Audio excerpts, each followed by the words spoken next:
Hi everyone, मेरा नाम है देव टेंगुली। आप सभी का स्वागत है हमारे YouTube channel the twin Bros में। आज की इस वीडियो में हम पेजेंट्स, जमींदास एंड द स्टेट की फसना पक्का है को देखने वाले हैं। पूरी एनसीईआरटी की मैंने स्टडी करी है बहुत अच्छे से रिसर्च करके। जितने भी क्वेश्चन बन सकते थे सारे के सारे इस वीडियो में मैंने कवर कर दिए हैं। तो इस एक वीडियो को देखने के बाद आपको किसी और जगह पर जाने की ज़रूरत नहीं पड़ेगी। सीधे देखते हैं question number 1। Give the description of the agrarian life of India during the 16th and 17th centuries. Right about the entrance of outside agencies into the agrarian world. तो हमारे इस चैप्टर में हम पूरे के पूरे क्वेश्चंस देखने वाले हैं 16th और 17th सेंचुरीज के बीच के, हमारे मुगल पीरियड के टाइम के। 85% जो हमारी पॉपुलेशन थी वो यहाँ के विलेजेस में रहती थी। पेजेंट्स और लैंडेड एलिट्स जिनके अंडर में लैंड होता था, ये लोग डायरेक्टली और इनडायरेक्टली एग्रीकल्चर प्रोड्यूस पर डिपेंडेंट होते थे और इसके पूरे राइट्स अपने होल्ड करते थे। यहाँ पे लोगों के बीच में हमें कॉपरेशन, कंपटीशन और कॉन्फ्लिक्ट का एटमॉस्फेयर देखने को मिलता है, जिसके रिलेटेड हम आगे पूरे क्वेश्चंस देखने वाले हैं। यहाँ पे आउटसाइड एजेंसीज की अगर हम बात करें तो सबसे पहले तो मुगल स्टेट, क्योंकि इनका भी जितना इनकम है वो यहाँ के एग्रीकल्चर प्रोड्यूस से आता था, तो इनका इंटरवीन यहाँ पे करते थे ये लोग। और एजेंट्स ऑफ द स्टेट यानी कि असेसमेंट करने वाले लोग कि कितना रेवेन्यू हमें लेना चाहिए, रेवेन्यू कलेक्टर्स, रिकॉर्ड कीपर्स, ये सारे लोग भी एग्रीकल्चर लाइफ में, रूरल लाइफ में इन्वॉल्व थे। इसके अलावा मार्केट और मनी भी इन्वॉल्व थी हमारे रूरल लाइफ में, क्योंकि यहाँ पे जो प्रोड्यूस होता था वो कमर्शियल एग्रीकल्चर भी होता था, जिसको बेचा भी जाता था मार्केट में। Are major source for the agrarian history of the 16th and early 17th centuries are chronicles and documents from the Mughal court elucidate the statement. Ain i Akbari है, इसको अकबर ने अपने कोर्ट हिस्टोरियन अबुल फजल से ऑथर करवाया था। ये one of the most important documents है हमारे हिस्टोरियंस के लिए, क्योंकि इसमें बहुत सारी डिटेल्स हमें देखने को मिलती है। इसमें पूरा हमें अरेंजमेंट्स के रिकॉर्ड्स कि कैसे हमारे कल्टीवेशन को इंश्योर कराया जाता था, कैसे रेवेन्यू को असेस किया जाता था, कैसे रेवेन्यू कलेक्शन होता था, क्या रिलेशन होता था स्टेट का ज़मींदार के साथ और बाकी लोगों के साथ, और ऐसी बहुत सारी डिटेल्स इसमें पूरी लिखी गई हैं। इसमें बोला गया है कि जितने भी ऑपोजिशन है, जितने भी रिवोल्ट्स हैं, they are destined to fail against the Mughal empire. सबको मुगल एम्पायर के अंडर में आ जाना चाहिए। इसमें मेनली हमें टॉप से जो हमारे अकबर का व्यू है अपने एम्पायर की तरफ, वो दिखाया गया है, और इसमें हमें बहुत ज़्यादा इन्फॉर्मेशन देखने को मिल जाती है और ये बहुत इंपॉर्टेंट एक टॉपिक है। इसलिए इस वीडियो के एंड में हम इससे रिलेटेड बहुत सारे क्वेश्चंस भी देखने वाले हैं। इसके अलावा भी कुछ सोर्सेस हैं जो हमें हेल्प करते हैं हिस्ट्री को पढ़ने के लिए। सबसे पहले तो जो गुजरात और महाराष्ट्र और राजस्थान के जितने भी रिकॉर्ड्स हमें देखने को मिलते हैं, रेवेन्यू रिकॉर्ड्स, ये एक अच्छा सोर्स है। जितने भी हमें टैक्स देखने को मिलते हैं जो कि इंपीरियल कोड से दूर के टैक्स हैं, अलग अलग जगहों के टैक्स हैं, वो हमें हेल्प करते हैं। ईस्ट इंडिया कंपनी के जितने भी रिकॉर्ड्स थे वो हमें हेल्प करते हैं यहाँ के जितने भी रिलेशनशिप्स हैं उनको स्टडी करने में। What were the two categories of peasants in the 17th century Mughal period, discuss. सबसे पहले तो हम देख लेते हैं कैसे अलग अलग टर्म्स यूज़ किए जाते थे पेजेंट्स को डिनोट करने के लिए। एक टर्म है रायत, एक टर्म है मुजारियन, इसके अलावा किसान और असामी भी हमें टर्म देखने को मिलते हैं। अब हम बात करें कि दो कैटेगरीज कौन सी थी, तो पहली थी खुद काश्ता। ये वो लोग थे जो जिस विलेज में रहते थे उसी विलेज में इनका लैंड था जहाँ पे ये लोग काम करते थे। दूसरी हो गई पही काश्ता। ये वो लोग हैं जो अपने विलेज से दूसरे विलेज पे जाते थे और कॉन्ट्रेक्चुअल बेसिस पे ये लोग काम किया करते थे। अब आप पही काश्ता दो रीज़न से बन सकते हो। पहला, बाय चॉइस, कि आपको लगता है कि किसी दूसरे विलेज में ज़्यादा अच्छी अपॉर्चुनिटीज़ मिलेगी तो आप वहाँ जाके काम कर रहे हो। दूसरा, बाय फोर्स, यानी कि आपके विलेज में लेट से फेमाइन आ गया, कोई क्राइसिस आ गया, तो आप अपने विलेज में काम नहीं कर सकते, आप फोर्सफुली पही काश्ता बन जाओगे। Describe the condition of average peasant in north India during the 17th century.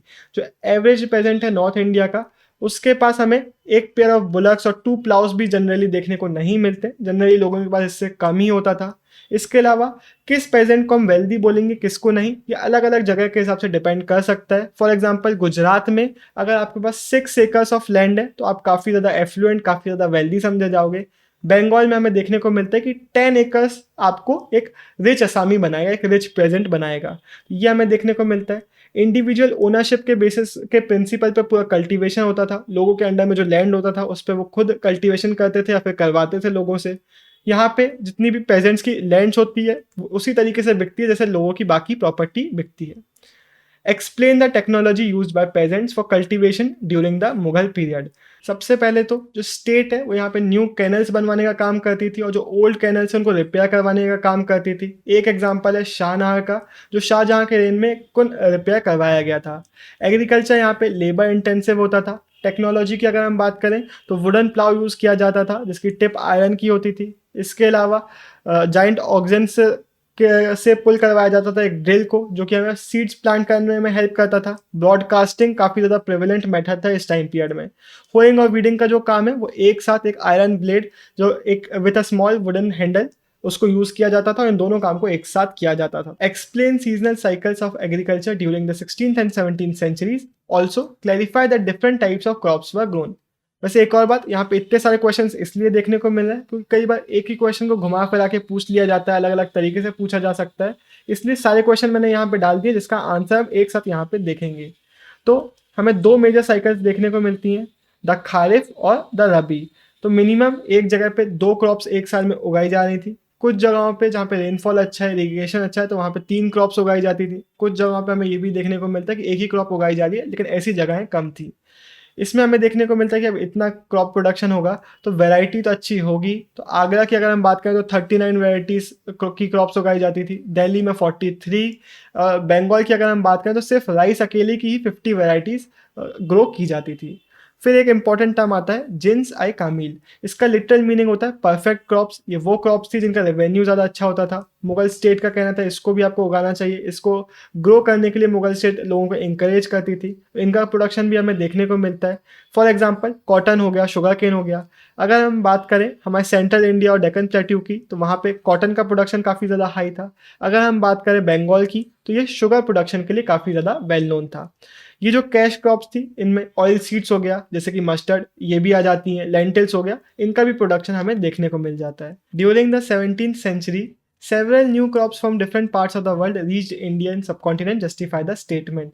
तो अब बाहर से लोग आए थे, वो लोग अपने साथ साथ नई क्रॉप्स को इंट्रोड्यूस कर रहे थे इंडिया में। फॉर एग्जांपल मक्का यानी कि मेज़ हो गया, ये अफ्रीकन्स और स्पेन्स जो आए थे उन्होंने इंडिया में इंट्रोड्यूस किया था 17th सेंचुरी में। ये वेस्टर्न इंडिया का one of the most important crop बन गया था। ऐसे ही टोमेटोज, पोटैटोज, चिलीज़, इसको भी बाहर के लोगों ने इंट्रोड्यूस किया था। पाइनएप्पल्स और पपाया जैसे फ्रूट्स हो गए, ये भी इंट्रोडक्शन इनका इंडिया में बाहर के लोगों ने किया था। Deep inequities on the basis of caste and other caste like distinctions meant that cultivators were highly heterogeneous group. Explain. अब सोसाइटी में ऐसे भी लोग थे जिनकी कंडीशन अच्छी नहीं थी, उनकी कास्ट हायरार्की में नीचे रखी जाती थी, तो उनको मीनियल काम दिए जाते थे या फिर एग्रीकल्चर लेबर की तरह रखा जाता था। ये वो कास्ट ग्रुप्स थे जिनकी सोसाइटी में स्टेटस अच्छा नहीं था, ये ऑब्वियसली पॉवर्टी में जीते थे। इनको छोटे मोटे काम दिए जाते थे, एज सर्वेंट्स रखा जाता था, एज लेबर रखा जाता था।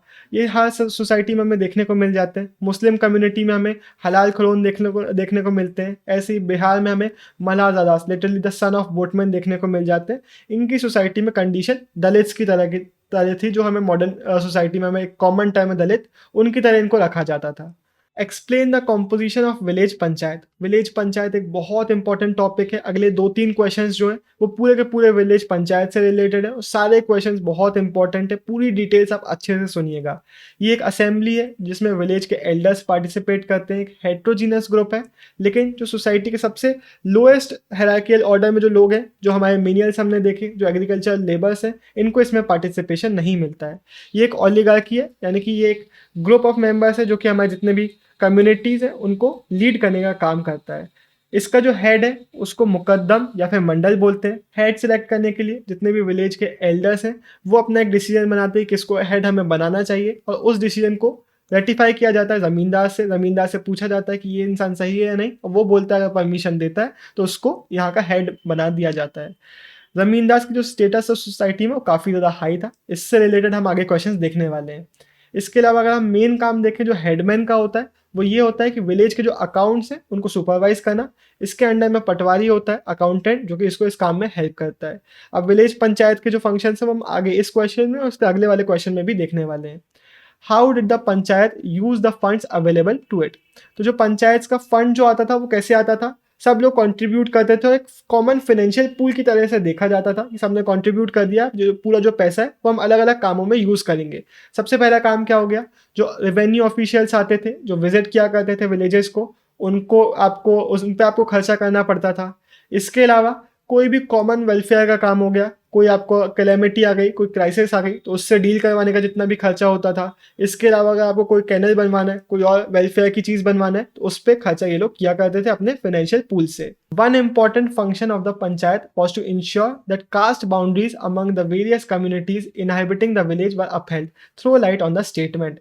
तो इनका बहुत इंपॉर्टेंट काम था कि जितने भी हमारे कास्ट के रूल्स हैं, हमारी जो बाउंड्रीज है, उसको कोई क्रॉस ना करे। तो इसलिए जितनी भी मैरिजेस होती थी, वहाँ पे हमें मंडल की प्रेजेंस देखने को मिलती थी ईस्ट इंडिया में। इसका काम ये होता था कि देखना कि सारे जितने भी रूल्स हमने बनाए सोसाइटी में, उनको फॉलो किया जा रहा है या नहीं। अगर इनको लगता है कोई ऐसा पर्सन जो कि इन रूल्स को फॉलो नहीं कर रहा है, तो जो पंचायत है उस पर फाइन्स चार्ज कर सकती है, या फिर उसको या फिर उसको कम्युनिटी निकाला भी दे सकती है कि अब आप कम्युनिटी का पार्ट नहीं हो। तो इतनी हाई पावर हमें इनके पास देखने को मिल जाती है। How did jati panchayat yield considerable power in several societies in the Mughal period clarify. हर एक जाति की, हर एक कास्ट की अपनी खुद की एक जाति पंचायत होती थी। इन राजस्थान जाति पंचायत जितनी भी होती थी, वो सिविल डिस्प्यूट्स को पूरा का पूरा देखती थी।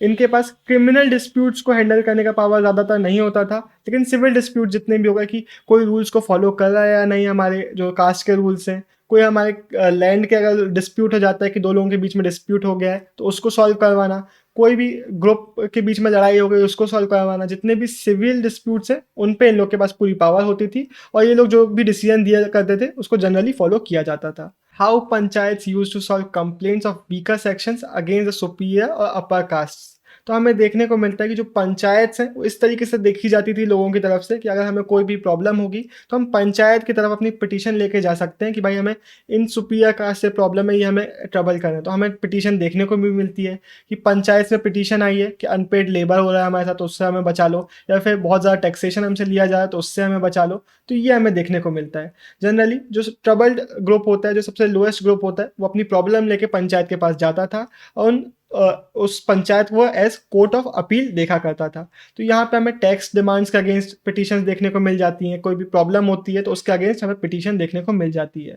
जो पंचायत होती हैं वो जनरली ये काम करती थी कि भाई आप कॉम्प्रोमाइज़ कर लो, कॉम्प्रोमाइज़ करवाने का काम करती थी दोनों के ग्रुप के बीच में। हमें ये भी देखने को मिलता है कि जब नेगोशिएशंस फेल हो जाते थे तो जो हमारे पेजेंट्स हैं वो कई बार बड़े बड़े स्टेप्स ले लिया करते थे। फॉर एग्जांपल विलेज को छोड़ने का काम कर देते थे कि भाई इस विलेज में हमें प्रॉब्लम्स हो रही है तो चलो छोड़ के चले जाते हैं। तो ये इसलिए कर पाते थे ये लोग क्योंकि बहुत ईजी था नए लैंड तक जाना। अनकल्टिवेटेड लैंड बहुत ज़्यादा था, तो एक विलेज को अगर आप छोड़ भी देते हो तो दूसरी जगह पे आपको अपॉर्चुनिटी मिल जाती थी। Describe 3 factors that accounted for constant expansion and of agriculture during 16th and 17th centuries. तो हमें 3 फैक्टर्स देखने को मिलते हैं। सबसे पहले जो लैंड है वो काफ़ी ज़्यादा अबंडेंस में है, तो बहुत सारा अनकल्टिवेटेड लैंड था जो कि इजीली एक्सेसिबल था। तो सबसे पहला ये रीज़न होगा कि क्यों एग्रीकल्चर बढ़ रहा था। दूसरा, लेबर बहुत इजीली अवेलेबल थी, किसी जगह पे आपको लेके जाना है लेबर को तो आप इजीली लेबर को लेके जा सकते हो, किसी भी लैंड पे आप लेबर को इजीली ला सकते थे, इसलिए एग्रीकल्चर बढ़ रहा था। और तीसरा, इरीगेशन। सबसे पहले तो इंडिया में हमेशा से हम मानसून्स पे डिपेंडेंट रहे, लेकिन इसके अलावा आर्टिफिशियल एग्रीकल्चर भी किया जा रहा था। जो स्टेट थी वो भी हेल्प करती थी। हमने पहले एक एग्जांपल देखा कैनल्स को बनाने में और रिपेयर करवाने में। तो ये रीजंस थे जिसके कारण एग्रीकल्चर बढ़ रहा था। Explain the role of village artisans in the 16th and 17th centuries. जो हमारे आर्टिजन्स थे, ये विलेज में अप्रॉक्सीमेटली 25% पॉपुलेशन थी इनकी। इन आर्टिजन्स और पेजेंट्स के बीच में क्लियर डिवाइड हमें देखने को नहीं मिलता है, क्योंकि जो कल्टीवेटर्स जब इनका ऑफ सीजन चल रहा होता था, इनके पास कोई काम नहीं होता था, तो ये आर्टिजन्स जैसे कि डाइंग का काम करते थे, टेक्सटाइल प्रिंटिंग का काम करते थे, इस तरीके का काम कर लिया करते थे। और विलेज आर्टिजन्स भी खुद को कनेक्टेड रखते थे बड़े बड़े ज़मींदार्स के साथ, कल्टीवेटर्स के साथ। उनको ही अपनी सर्विसेज देते थे, उसके बदले में कभी हार्वेस्ट का कुछ शेयर ले लेते थे, कभी उनसे लैंड ले लेते थे। तो इस तरीके से इनके पास मीरास और वतन, अपना खुद का लैंड और खुद की प्रॉपर्टी भी अक्यूमुलेट होने लगी थी। अब आता है बहुत इंपॉर्टेंट, जजमानी सिस्टम। ये बेसिकली क्या था, एक आर्टिजन ने खुद को लिंक कर लिया बड़े बड़े ज़मींदार के साथ, कल्टीवेटर्स के साथ, और ये अपनी सर्विस उनको दे रहा है, उसके बदले में ये कोई गुड ले रहा है या फिर हार्वेस्ट का कोई शेयर ले रहा है। तो यही था हमारा जजमानी सिस्टम। यहाँ पे हमें एक एग्जांपल देखने को मिलता है बंगाल के ज़मींदार का, जो कि अपने सर्विस ले रहे थे गोल्ड स्मिथ और कारपेंटर्स और ब्लैक स्मिथ्स की, आर्टिजन्स की सर्विस ले रहे थे, और उनके बदले में इनको डेली अलाउंस दे रहे थे और डाइट मनी दे रहे थे। तो ये हो गया हमारा jajmani system. Describe the condition of agrarian women in the Mughal and rural society. तो हमारी एग्रेरियन सोसाइटी में सोइंग करना, वीडिंग करना, थ्रेशिंग करना, हार्वेस्ट को विनो करना, बहुत सारे ऐसे काम थे जो वेमेन पे डिपेंडेंट थे। इस टाइम पीरियड में जो डिफरेंशिएशन है मेन और वुमेन का कि वुमेन सिर्फ घर में काम करेंगी, मैन बाहर काम करेंगे, ये खत्म हो चुका था। वुमेन बहुत एक्टिवली पार्टिसिपेट कर रही थी इकोनॉमिक एक्टिविटीज़ में। लेकिन फिर भी हमें देखने को मिलता है कि मेंस्ट्रुएटिंग वुमेन को बोला जाता था कि आपको फील्ड में नहीं जाना है, आपको प्लाउ टच नहीं करना है, पॉटर व्हील्स टच नहीं करना है, आपको बीटल लीव्स जो पान के जो फील्ड्स होते हैं वहाँ पे नहीं जाना है। तो इस तरीके के प्रॉब्लम्स हमें यहाँ पे देखने को मिल जाते हैं। इसके अलावा कुछ काम तो ऐसे थे जो कि पूरे के पूरे तरीके से वुमेन पे डिपेंडेंट थे। फॉर एग्जांपल यार्न स्पिन करना, हमारे पॉटरी से रिलेटेड काम होगा, एम्ब्रॉयडरी से रिलेटेड काम होगा, इसमें वुमेन का पार्टिसिपेशन बहुत ज़्यादा था।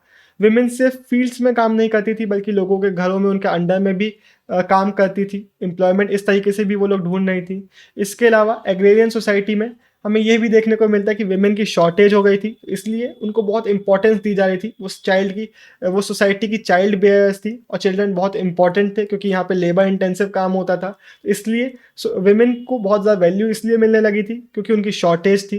तो अब यहाँ पे उल्टा सिस्टम हो गया था, इनको डाउरी नहीं देना पड़ता था बल्कि इनको पैसे मिलते थे, ब्राइड प्राइस मिलता था कि भाई आप हमसे शादी कर लो। अब इतनी शॉर्टेज हो चुकी थी इस टाइम पीरियड में। रीमैरिज को बोला जाता था कि भाई सही है, अगर आप विडो हो चुके हो, अगर आपका डिवोर्स हो चुका है तो प्लीज़ आप रीमैरिज भी कर लीजिए। The importance attached to women as reproductive force also meant that the fear of losing control over them was great. In the light of this statement, comment on the treatment of women in the Mughal period. क्योंकि हम Indian subcontinent की बात कर रहे हैं, past में women का जो स्टेटस था वो बहुत अच्छा तो कभी भी नहीं रहा है। प्रॉब्लम्स हमें हमेशा देखने को मिली है। इनके ऊपर स्ट्रिक्ट कंट्रोल रखा जाता था। अगर ये अपने पार्टनर की तरफ फेथफुल नहीं रहती थी तो इनको काफ़ी ज़्यादा पनिश किया जाता था। ड्रैकोनियन पनिशमेंट यानी कि बहुत हार्श पनिशमेंट्स भी इनको दे दी जाती थी। हमें राजस्थान, गुजरात, महाराष्ट्र से पिटीशंस देखने को मिलती है जहाँ पे विमेन जस्टिस सीख कर रही है, जस्टिस की डिमांड कर रही है। तो काफ़ी ज़्यादा प्रॉब्लमेटिक सिचुएशंस भी इनकी तरफ होती थी। पिटिशनर को एज मदर, एज सिस्टर या फिर एज वाइफ डिनोट किया जाता था इंस्टेड ऑफ उनके नाम लिखने की जगह। Explain the role of women in economic activities during the Mughal period. जब भी हम इकोनॉमिक एक्टिविटीज़ की बात करेंगे तो 16th और 17th सेंचुरी में वुमेन का पार्टिसिपेशन काफ़ी ज़्यादा अच्छा था। वुमेन के पास प्रॉपर्टी होल्ड करने के राइट्स थे, अपनी प्रॉपर्टी को ये लोग बेच भी सकते थे लैंड मार्केट में जाके। हिंदू मुस्लिम बोथ वुमेन्स के पास ये राइट्स थे ज़मींदार होल्ड करने के, अपनी प्रॉपर्टी सेल करने के। Women zamindars are well known in Bengal also. तो इनकी इकोनॉमिक एक्टिविटीज़ में पार्टिसिपेशन काफ़ी ज़्यादा अच्छा था। There was more to rural India than sedentary agriculture. Explain. India में एग्रीकल्चर के अलावा अगर हम बात करें तो फॉरेस्ट का भी बहुत इंपॉर्टेंट रोल था। जंगल भी बहुत सारे इंडिया में फैले हुए थे, कई पार्ट्स तक फैले हुए थे। अप्रॉक्सीमेटली 40% जो लैंड था वहाँ पे जंगल्स थे। जंगल के जितने भी लोग थे उनको जंगली बोला जाता था। आज की डेट पे जितने भी अनसिविलाइज होते हैं उनको हम जंगली बोल देते हैं, लेकिन उस टाइम पीरियड में ऐसा नहीं था।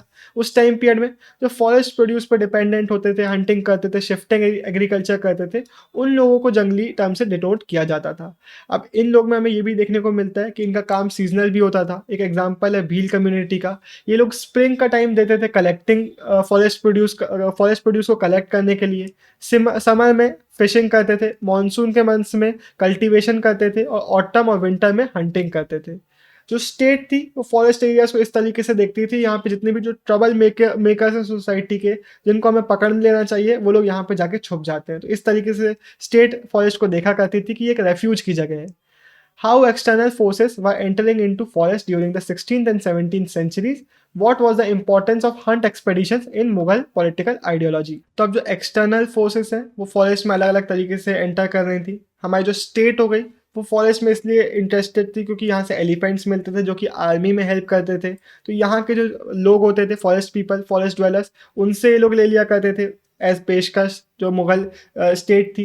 इसके अलावा जो मुग़ल स्टेट की आइडियोलॉजी थी वो इस तरीके से थी अपनी हंटिंग एक्सपीडिशंस को लेके कि हमारी जो हंटिंग एक्सपीडिशंस हैं वो हमारे कंसर्न को दिखा रही है। इनका कहना था कि हम जब हंटिंग एक्सपीडिशंस पे जाते हैं एक जगह से दूसरी जगह तो हम लोगों से मिलते हैं, उनकी जो प्रॉब्लम्स है उनको सुनते हैं। इस तरीके से हम लोगों की तरफ अपना कंसर्न दिखाते हैं अपने हंटिंग के थ्रू।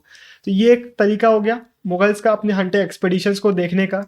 इसके बाद जब कमर्शियल एग्रीकल्चर बढ़ने लगा तो फॉरेस्ट ड्वेलर्स की लाइफ्स में भी चेंज आने लगे। अब हो क्या रहा था, कमर्शियल एक्टिविटीज़ का बहुत इंपॉर्टेंट रोल हो गया था। जो फॉरेस्ट प्रोडक्ट्स थे उनकी वैल्यू बढ़ने लगी थी। हनी, बीसवैक्स, गम लैक, इनकी डिमांड सोसाइटी में बहुत ज़्यादा बढ़ने लगी थी। तो जो अलग अलग हमारी जो फॉरेस्ट ड्वेलर कम्युनिटीज़ थी वो अब ट्रेड में इन्वॉल्व होने लगी थी। एलिफेंट्स को भी कैप्चर करके कोई लोग कम्युनिटी सेल कर रही थी। इसके अलावा जो प्रोडक्ट्स हो गए उनको कम्युनिटीज़ कलेक्ट करती थी और अलग अलग जगहों पर सेल कर रही थी। तो जो ट्रेड लिंक्स थे इनके वो बढ़ने लगे थे। Why were the chiefs of forest dwellers during the Mughal period required to build an army? How did they get military service? आप जो ट्राइबल चीफ्स हैं, इनको अगर जमींदार बनना है या फिर किंग बनना है तो उसके लिए इनको अपनी आर्मी लगती थी, क्योंकि इनको फाइट करना पड़ता था। हमें देखने को मिलता है ट्राइब्स इन सिंध रीजन की अगर हम बात करें, 6000 हॉर्स सोल्जर्स की आर्मी थी और 7000 फुट सोल्जर्स की इनकी आर्मी थी। अहोम किंग्स इंपॉर्टेंट नाम है, इसको याद रखिएगा। इनके पास इनकी पाइक्स होती थी। ये वो लोग होते थे जिनको लैंड दे दिया जाता था, जिसके बदले में इनको अपनी मिलिट्री सर्विस देनी होती थी। इन लोगों ने वाइल्ड एलिफेंट को कैप्चर करने का भी काम किया, अपनी अपनी जो आर्मी थी उसमें यूज किया करते थे। Write a note on the position of zamindars in Mughal India. यहाँ पे आपको ज्यादा क्वेश्चंस मिल रहे हैं क्योंकि जमींदार से रिलेटेड क्वेश्चन बहुत इंपॉर्टेंट है और ये कई बार आ चुका है पास में, इस बार भी आ सकता है। जो जमींदार है इनके अंडर में काफी ज्यादा प्रॉपर्टी होती थी, उस पूरी प्रॉपर्टी के ये लोग ओनर्स थे। इसके अलावा इनकी सोसाइटी में जो स्टेटस था वो इतना हाई क्यों था? क्योंकि इनकी पहली बात तो ये हाई कास्ट को बिलोंग करते थे, और दूसरी बात कि ये स्टेट के लिए सर्विस दिया करते थे। ये लोग स्टेट की तरफ से रेवेन्यू कलेक्शन का काम करते थे, जो कि एक बहुत इंपॉर्टेंट सर्विस थी। इसलिए भी इनकी जो सोसाइटी में स्टेटस था वो हाई था। अब जितना भी इनका लैंड होता था उसको मिल्कियत टर्म से डिनोट किया जाता है। इस लैंड में वो चाहें तो लोगों से प्रोडक्शन करवा सकते हैं, अलग अलग लेबर हायर करते थे। इनके अंडर में कल्टीवेटर्स होते थे जो इनके लैंड पे काम करते थे। वो चाहे तो अपने लैंड को बेच भी सकते थे, चाहे तो अपने लैंड को किसी को डोनेट भी कर सकते थे, मॉर्गेज भी कर सकते थे। ये सारी पावर्स इनके पास थी। इसके अलावा एक और रीज़न कि इनका सोसाइटी में स्टेटस इतना हाई क्यों था, वो ये था कि इनके पास मिलिट्री रिसोर्सेस होती थी। ये अपने फोर्ट्स बनवाते थे, अपने साथ मिलिट्री हायर करते थे, तो इसलिए भी इनकी सोसाइटी में पावर ज़्यादा बढ़ गई थी। अब एक तरीका कि कैसे लोअर कास्ट के लोग भी हाई क्लास ज़मींदार बन सकते थे, वो ये था कि अपनी पावर का यूज़ करना। अगर आपके पास मिलिट्री है तो आप किसी पे अटैक कर सकते हो। तो by dispossession of weaker people, जो पावरफुल ज़मींदार होते थे वो अपनी ज़मींदारी बढ़ा भी दिया करते थे, और कई लो कास्ट के लोग भी ज़मींदारी रैंक्स में एंटर कर जाते थे। इसके अलावा जो ज़मींदार होते थे वो अपने लिए मार्केट्स भी इस्टेब्लिश करवाते थे, जहाँ पे मार्केट का जो बेसिक काम होता है, चीज़ों को सेल और परचेज करने का काम किया जाता था। What was the main feature of relationship between the zamindars and the peasants during the Mughal period? Give arguments to support the statement. पिछले आंसर के बेसिस पे हमें ये थॉट आ सकता है कि जमींदार काफी ऑपरेसिव फिगर्स थे, लेकिन ऐसा नहीं था। भक्ति सेंस, कई अलग अलग सेंट्स ने अपने डिस्क्रिप्शन दिए लोगों के बारे में, और इसमें इनके टेक्स्ट के थ्रू हमें देखने को मिलता है कि इन्होंने जो जमींदार हैं इनको कहीं पे भी एज एक्सप्लॉइटर्स नहीं बताया, कहीं पे भी एज ऑपरेसर्स पोर्ट्रे नहीं किया है, बल्कि जो रेवेन्यू ऑफिशियल होते थे स्टेट के, उनकी ये लोग बुराई करते थे कि ये लोग सोसाइटी में ऑपरेशन का काम करते हैं। लेकिन ज़मींदार के लिए ऐसा कहीं पे भी नहीं बोला गया है। स्पेशली अगर हम मेजॉरिटी टेक्स्ट की बात करें तो ज़मींदार को जनरली इस तरीके से बोला जाता है कि ये लोग सोसाइटी में पेजेंट के साथ मिलकर रहा करते थे। एक एग्जाम्पल जिसके थ्रू ये चीज़ कंफर्म भी होती है वो ये थी कि जब बहुत ज़्यादा अपराइजिंग्स होते थे, रिवॉल्ट्स होते थे, तो जितने भी पेजेंट्स होते थे वो ज़मींदार का सपोर्ट किया करते थे। तो इससे समझ में आता है कि ज़मींदार का और पेजेंट्स का जो रिलेशन था वो काफ़ी ज़्यादा ठीक था सोसाइटी में। Describe the Mughal administration that help them to ensure control over agricultural production and collect revenue. यहाँ पे जो हमारे मुगल्स थे वो लोग इन्फॉर्मेशन कलेक्ट बहुत ज़्यादा किया करते थे, उसको नोट भी किया करते थे। इनका मुगल एडमिनिस्ट्रेटिव अपरेटस भी काफ़ी अच्छा था। ऑफिसेस ऑफ द दीवान, इनका काम होता था फिजिकल सिस्टम को पूरा सुपरवाइज करना। अब ये 2 स्टेप्स में अपना जो रेवेन्यू मॉडल है उसको पूरा चलाते थे। पहला स्टेप होता था किसी भी जगह का, किसी भी लैंड का असेसमेंट करना, और दूसरा स्टेप होता था उस जगह से एक्चुअल में टैक्स कलेक्शन करना। तो जो जमा होता है वो होता है कितना असेसमेंट आपने किया है, और हासिल होता है कितना आपको कलेक्शन हुआ है उस लैंड से। स्टेट की कोशिश होती थी कि मैक्सिमम प्रॉफिट किया जा सके, इसलिए टैक्स हाई लगाने की कोशिश की जाती थी असेसमेंट के बाद। और कल्टीवेटेड और कल्टीवेबल दोनों लैंड को मेजर किया जाता था, वहाँ से असेसमेंट किया जाता था, और बहुत सारी इसकी डिटेल हमें आइन में देखने को मिल जाती है।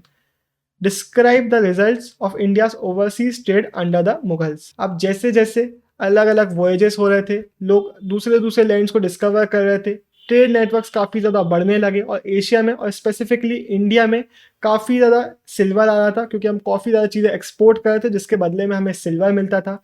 अब सबसे अच्छी फ़ायदे की बात ये थी कि इंडिया में सिल्वर के नेचुरल रिसोर्सेज जो थे वो कम थे, तो हमें सिल्वर मिलने लगा था।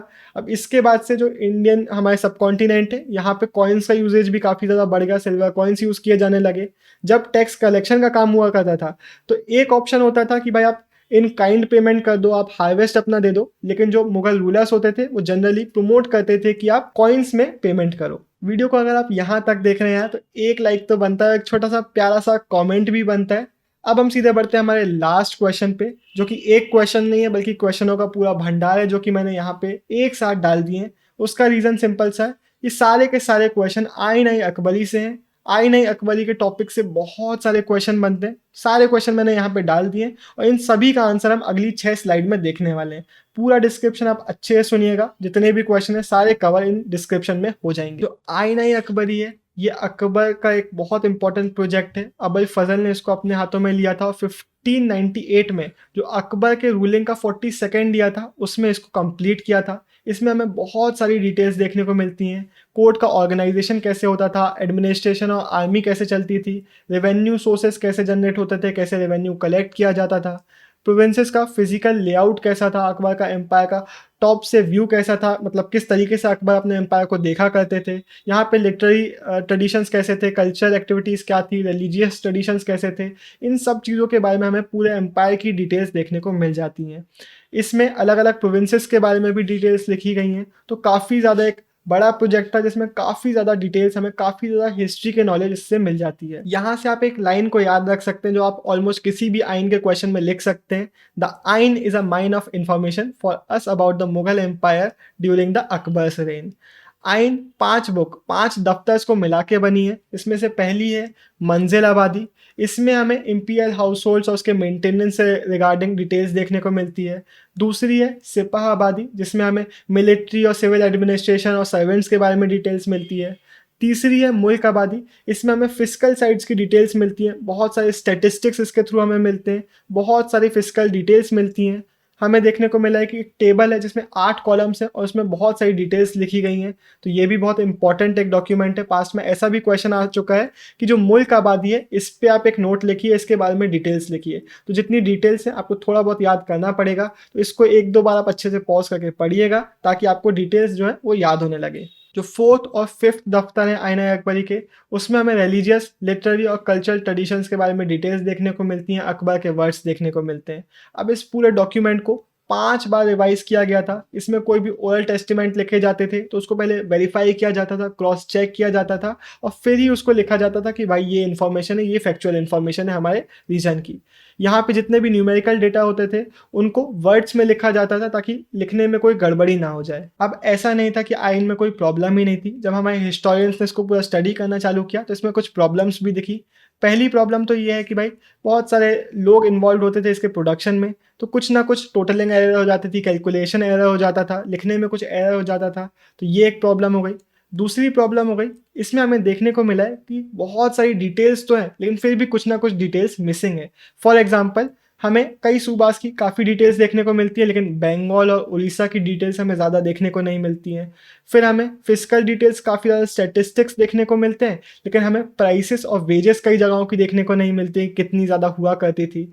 जहाँ पे हमें प्राइसेस और वेजेस देखने को भी मिलती है तो उसका भी हमें पता चलता है कि ये तो सिर्फ आगरा के रीजन की प्राइसेस और वेजेस बताई गई हैं या फिर इंपीरियल कोर्ट के आसपास की प्राइसेस और वेजेस बताई गई हैं, हर जगह की डिटेल में नहीं बताई गई हैं। अब भले ही छोटी मोटी मिस्टेक्स इसमें हैं लेकिन इन मिस्टेक्स से इसकी वैल्यू कम नहीं होती है। एक इनवैल्यूएबल, एक एक्स्ट्रा ऑर्डिनरी डॉक्यूमेंट है हमारे हिस्टोरियंस के लिए। पूरे हमारे मुगल इंडिया के स्ट्रक्चर को, ऑर्गेनाइजेशन को, यहाँ के क्वांटिटेटिव डिटेल्स को, इन्फॉर्मेशंस को स्टडी करने के लिए ये हमारे हिस्टोरियंस को काफ़ी ज़्यादा हेल्प करता है। एक तरफ तो हो गई जो स्टैटिस्टिक्स और इन्फॉर्मेशन इसमें दी है ये हमें हेल्प करती है, लेकिन इसके अलावा लोगों के साथ जो कनेक्शन के बारे में बताया गया है, जो प्रोफेशंस के बारे में, ट्रेड्स के बारे में, जो लोगों के ओपिनियंस के बारे में इसमें मेंशनिंग है, वो हमारे हिस्टोरियंस को काफ़ी ज़्यादा हेल्प करता है पूरी हिस्ट्री को रिकन्स्ट्रक्ट करने के लिए। तो इसी के साथ ये वीडियो खत्म होता है। होपफुली आपको वीडियो अच्छा लगा होगा। अगर आपको कोई भी डाउट बचा तो आप कमेंट बॉक्स में लिख सकते हैं। Thank you for watching. Signing off, Devtan Guriya. Bye bye.